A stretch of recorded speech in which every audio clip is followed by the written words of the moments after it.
মালাকুল মউত আল্লাহকে প্রশ্ন করছিলেন, দায়িত্ব তো দিছেন, পুরা করতে হবে, কোনো দ্বিমত নাই। কিন্তু মনে ভাবে মানুষ সারাদিন আমার নামের চর্চা করবে, খালি বলবে এই লোকটার কোনো কাজ নাই, শুধু সারাদিন গাজীপুরে ঘুরতে থাকে, যাকে মনে চায় তাকে উঠায় নিতে থাকে, সারাদিন আমার আলোচনা করবে, মানুষের মুখে মুখে থাকবে।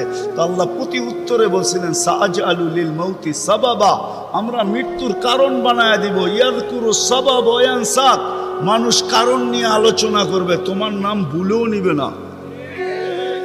এখন নাম নিতেছে ডেঙ্গু, কয়েকদিন আগে নাম নিছে করোনা, কখনো নাম নেয় স্ট্রোক করছে, কখনো নাম নেয় এটা সেটা, ঠিক না? হ্যাঁ, আরেকটা কারণও আছে। শুধু নবীজির দিকে তাকায়, এই উম্মতের জন্য আল্লাহ এটা করছেন, এই উম্মতের জন্য। এই উম্মতকে আল্লাহ আখেরাতে শাস্তি দিতে চান না।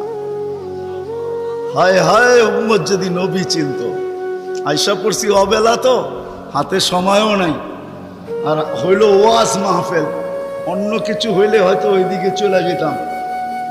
নবীজি শুনানের সময় আমার কাছে এখন নাই। যে উম্মত নবী চিনে না, নবীর কারণেই আমরা পাইছি। এই উম্মতকে শাস্তি আল্লাহ আখেরাতে ইনশাআল্লাহ দিবে না। হ্যাঁ হ্যাঁ, দেয় তো দেয় কি কইরা, যার উপরে তিনবার কুদরতি হাত লাগছে। কয়বার?